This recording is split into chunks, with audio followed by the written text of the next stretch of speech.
Presiden Prabowo Subianto menetapkan 18 Agustus sebagai hari libur bersama.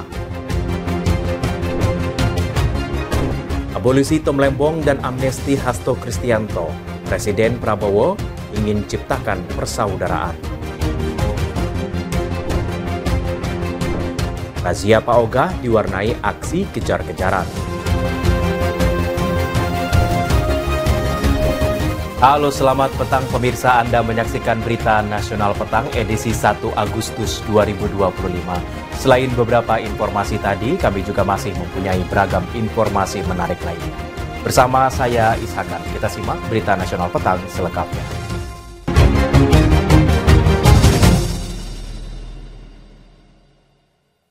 Presiden Prabowo Subianto menetapkan hari libur bersama pada Senin 18 Agustus 2025. Libur tambahan ini diberikan untuk memperpanjang sukacita perayaan Hari Ulang Tahun ke-80 Kemerdekaan Republik Indonesia.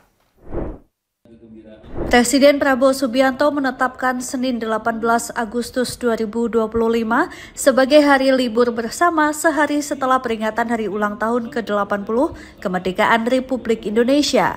Kebijakan ini disampaikan Wakil Menteri Sekretaris Negara Juri Ardiantoro di Istana Kepresidenan Jakarta Pusat Jumat 1 Agustus 2025. Penetapan hari libur ini disebut sebagai salah satu hadiah bulan kemerdekaan dipersembahkan pemerintah untuk masyarakat Indonesia.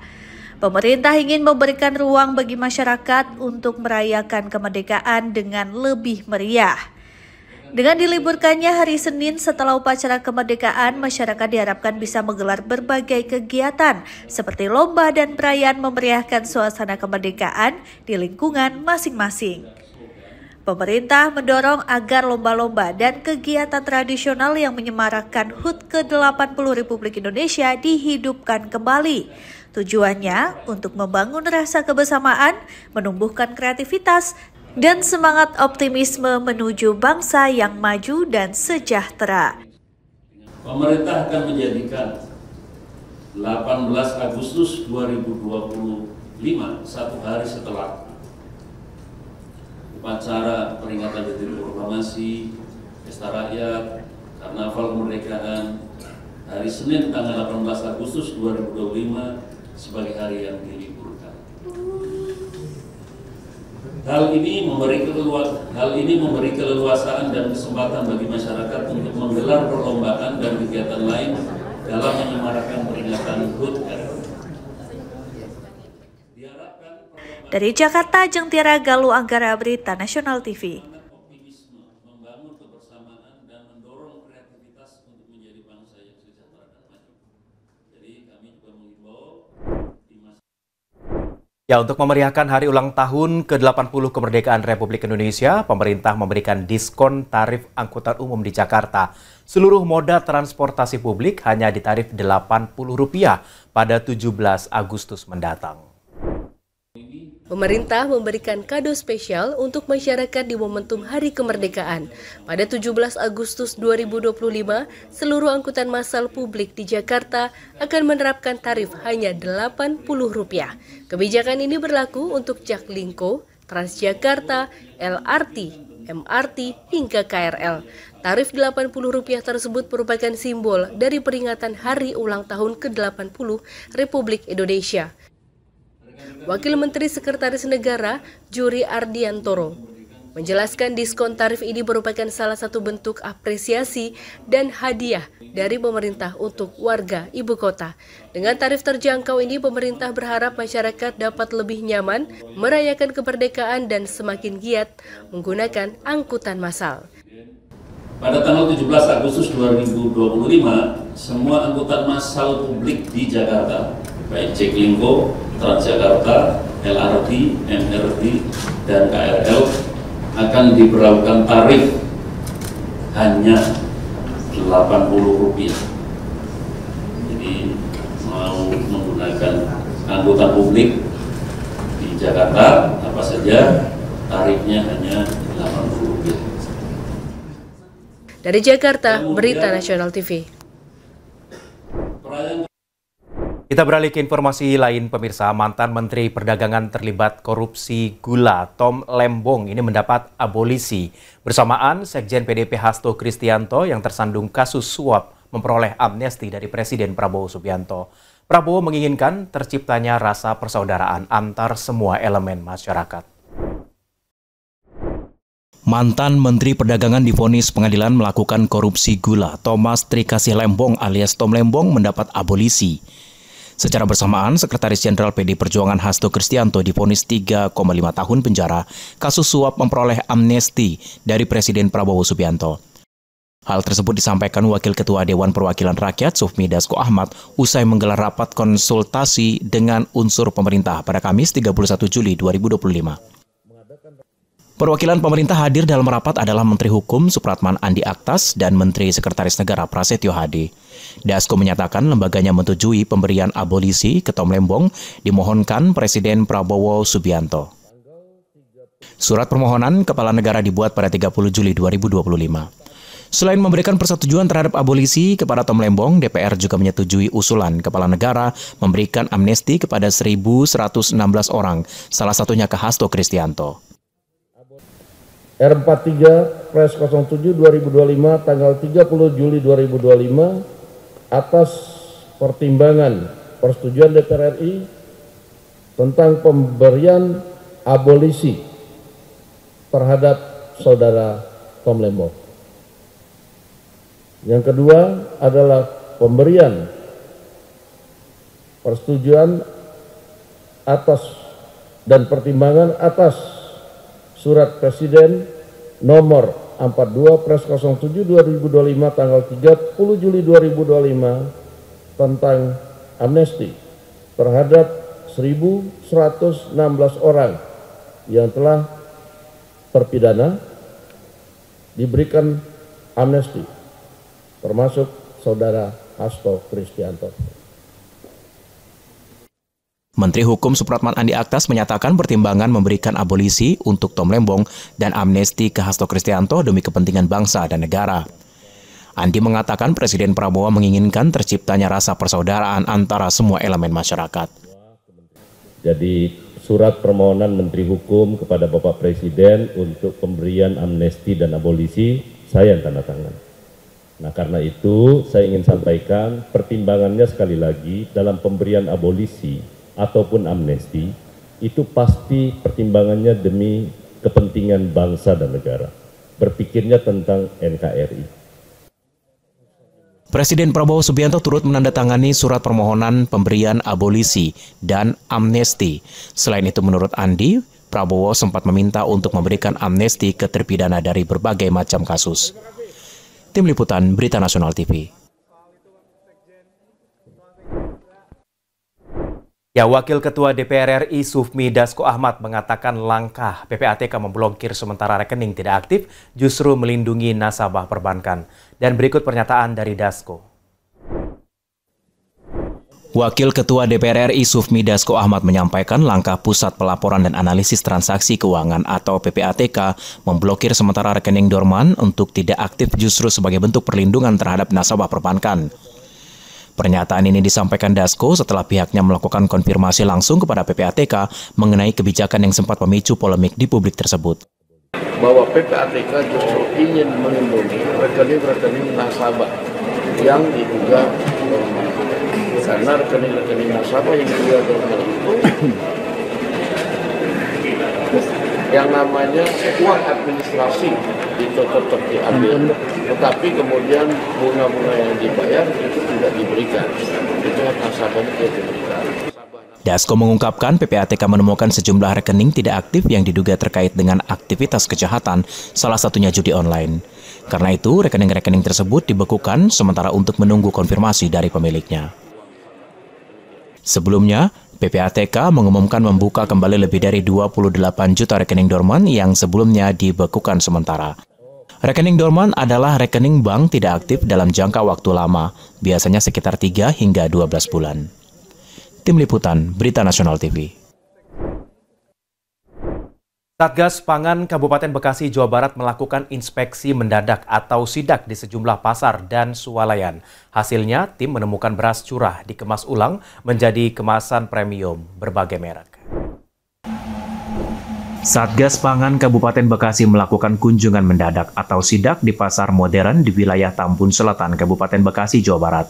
Hasilnya, petugas menemukan pedagang mengemas ulang beras curah jenis medium menjadi beras premium dengan menggunakan 4 merek, yaitu Rojo Lele, Pandan Wangi, Jambu, dan BMW. Sidak dilakukan anggota gabungan dari polisi dan dinas perdagangan.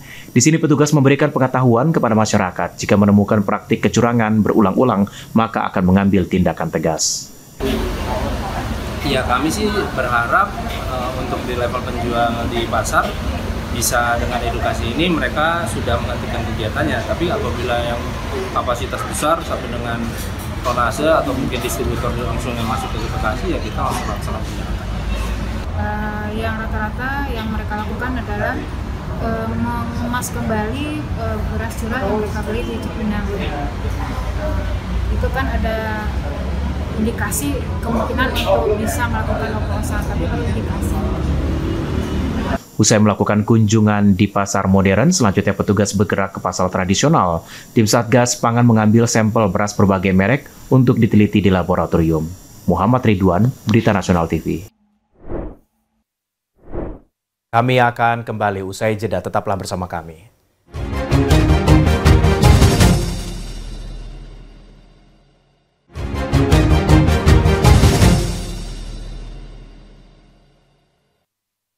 Anda kembali bersama kami di Berita Nasional Petang. Pemirsa, sidang lanjutan kasus dugaan pemerasan dan tindak pidana pencucian uang dengan terdakwa Nikita Mirzani di Pengadilan Negeri Jakarta Selatan berujung ricuh, saling dorong, dan adu argumen. Kenapa Bapak marah? Aktris sekaligus terdakwa kasus dugaan pemerasan dan tindak pidana pencucian uang Nikita Mirzani menjalani sidang di Pengadilan Negeri Jakarta Selatan dengan agenda mendengarkan keterangan saksi dihadirkan Jaksa Penuntut Umum atau JPU, yakni Oki Pratama dan Sela Saukia. Kericuhan terjadi ketika Oki Pratama selesai memberikan keterangan di persidangan. Oki keluar ruang sidang dihampiri pendukung Nikita Mirzani. Kedua kubu saling tuding dan dorong. Sebelum menjalani persidangan, Nikita meminta majelis hakim membebaskan dirinya karena menilai perkara penuh kriminalisasi. Tadi semua pertanyaan dijawab dengan lancar, Dok? Udah pasti jawab dengan lancar.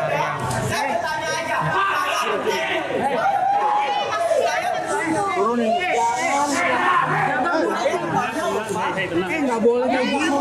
Nikita Mirzani dan asistennya Mail Saputra didakwa Jaksa Penuntut Umum mengancam dan memeras pengusaha produk kecantikan Reza Gladys sebesar 4 miliar rupiah sebagai uang tutup mulut produk kecantikan.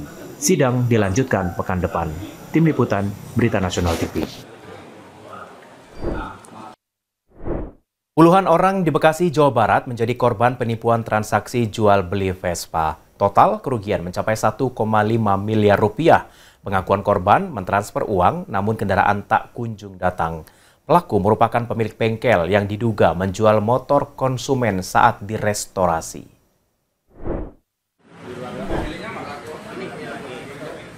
Sebanyak 63 orang menjadi korban penipuan yang diduga dilakukan pemilik bengkel Wawai Brothers Scoot di Jalan Cipendawa, Kelurahan Bojong Menteng, Kota Bekasi, Jawa Barat.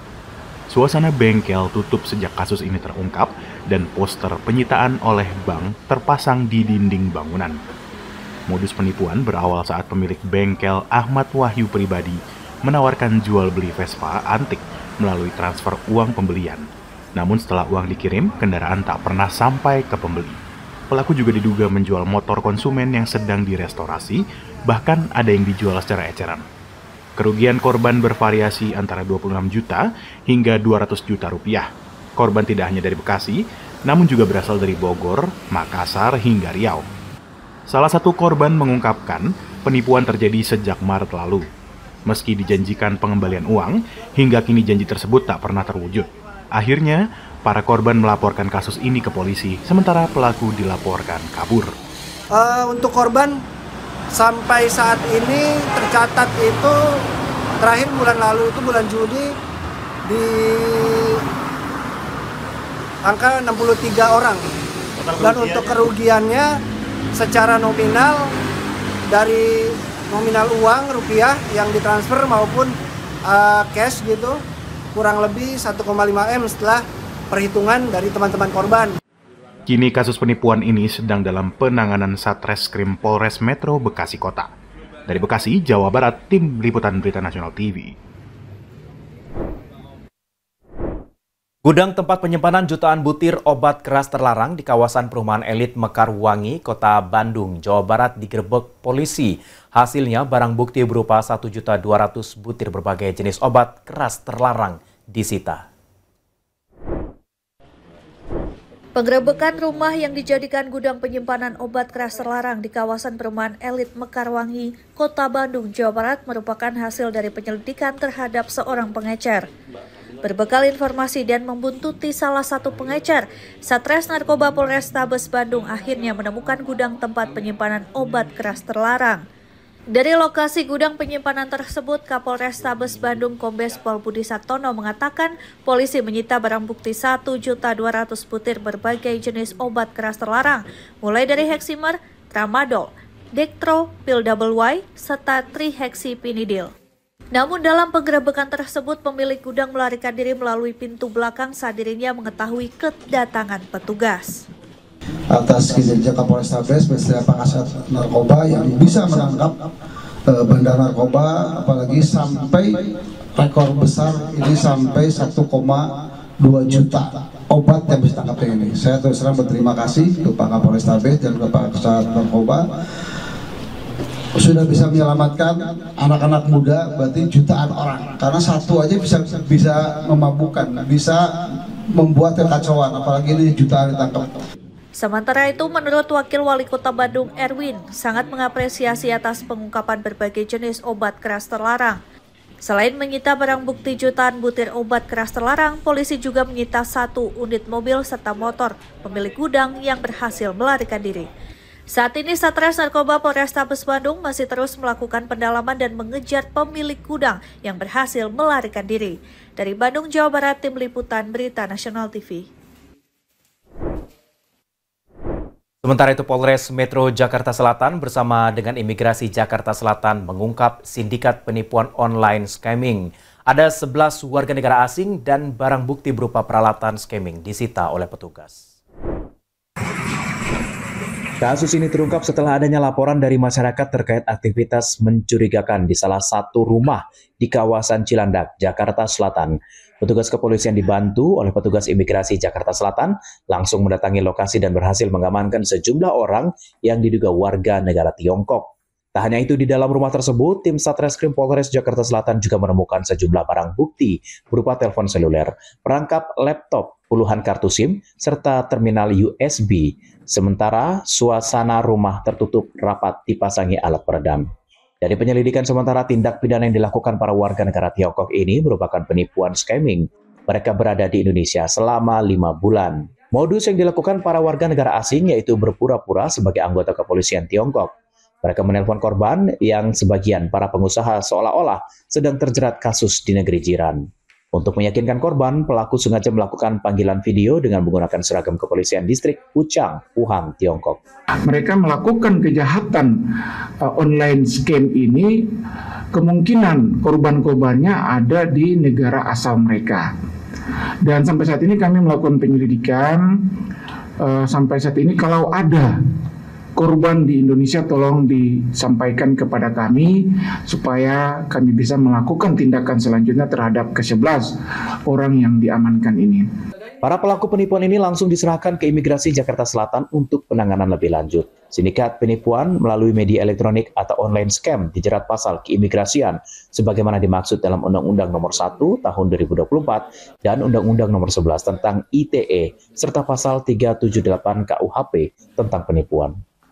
Mendarat secara resmi, namun kemudian melakukan kegiatan yang sembunyi-sembunyi seperti ini, sehingga setelah ada pengungkapan seperti ini baru kita bisa ketahui yang bersangkutan melakukan penyalahgunaan izin tinggal yang diberikan. Rencananya petugas akan berkoordinasi dengan pihak kedutaan Tiongkok untuk mendeportasi para pelaku penipuan tersebut. Tim Liputan Berita Nasional TV. Polres Metro Jakarta Selatan memeriksa 5 saksi terkait kebakaran Pasar Taman Puring, Kebayoran Baru, Jakarta Selatan. Lalu bagaimana hasil dan pemeriksaannya? Berikut informasinya untuk Anda. Penyidik Polres Metro Jakarta Selatan menyelidiki kebakaran melanda Pasar Taman Puring, Kebayoran Baru, Jakarta Selatan. Sejauh ini ada 5 saksi diperiksa, diantaranya pedagang dan orang-orang yang mengetahui awal mula terjadi kebakaran. Hasil pemeriksaan, polisi belum bisa menyimpulkan penyebab pasti kebakaran yang menghanguskan ratusan kios pedagang pada Senin lalu. Penyebab kebakaran masih dalam penyelidikan tim ahli dari Pusat Laboratorium Forensik atau Puslapor Barreskrim Polri. Tim Puslapor sudah membawa sejumlah sampel dari lokasi kebakaran saat memeriksa lokasi kebakaran pada Rabu sore.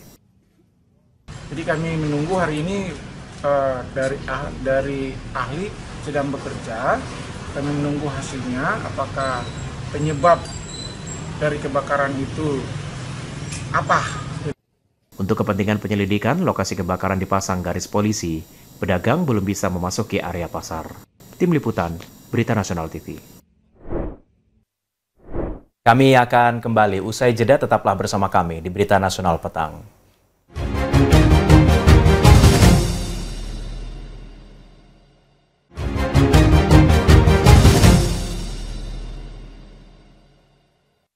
Terima kasih Anda masih bersama kami di Berita Nasional Petang.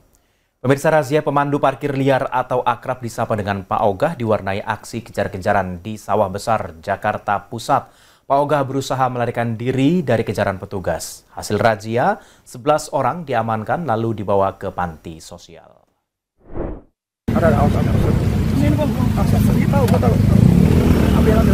Aksi kejar-kejaran terjadi, seperti inilah suasana razia pemandu parkir liar atau Pak Ogah di kawasan Mangga 2, Sawah Besar, Jakarta Pusat. Petugas gabungan dari Satpol PP dan Sudin Sosial saling gocek dengan Pak Ogah yang berusaha kabur melarikan diri ke arah pertokoan. Akhirnya Pak Ogah berhasil diamankan tanpa perlawanan. Pak Ogah terjaring razia lantaran tertangkap tangan meminta sejumlah uang kepada pengendara saat memutar kendaraan di putaran jalan. Hasil razia dan pendataan ada 11 orang terjaring lalu dibawa ke panti sosial untuk dilakukan pembinaan. Penindakan terhadap baik itu petugas parkir liar ataupun pengguna jalan yang tidak pada tempatnya. Dari Jakarta, Dio Malau, Berita Nasional TV. Perdana Menteri Malaysia Anwar Ibrahim mengabarkan Presiden Amerika Serikat Donald Trump akan menghadiri konferensi tingkat tinggi atau KTT ASEAN di Kuala Lumpur pada bulan Oktober nanti. Thank you all for being here to support one of the most important pieces of legislation in the history. Presiden Amerika Serikat Donald Trump mengkonfirmasi akan menghadiri KTT ASEAN yang digelar pada Oktober mendatang. Hal tersebut disampaikan Perdana Menteri Malaysia Anwar Ibrahim kepada anggota Parlemen Negeri Jiran pada Kamis 31 Juli 2025. KTT ASEAN adalah pertemuan tahunan para pemimpin negara Asia Tenggara guna membahas isu-isu penting mengenai ekonomi, budaya, dan keamanan di kawasan ASEAN. Pertemuan memperkuat kerjasama antar negara anggota dan internasional. KTT ASEAN dijadwalkan digelar pada 26 hingga 28 Oktober di Kuala Lumpur, Malaysia, selaku Ketua ASEAN tahun ini. KTT ASEAN diperkirakan akan menjadi salah satu pertemuan terbesar pernah diselenggarakan di blok 10 negara di Asia Tenggara. Selain Amerika, pertemuan 3 hari ini juga diperkirakan akan dihadiri para pejabat tinggi dari China, Jepang, Korea Selatan, dan India, serta para kepala negara ASEAN. Kehadiran Trump ini juga berlangsung kala banyak negara, termasuk negara di ASEAN, terkena peningkatan tarif perdagangan yang ditetapkan sang Presiden AS. Informasi tadi juga sekaligus mengakhiri perjumpaan kita di Berita Nasional Petang kali ini. Akhirnya saya Ishakan yang mewakili seluruh kru dan kerabat kerja yang bertugas, pamit dari hadapan Anda. Selamat petang dan sampai jumpa.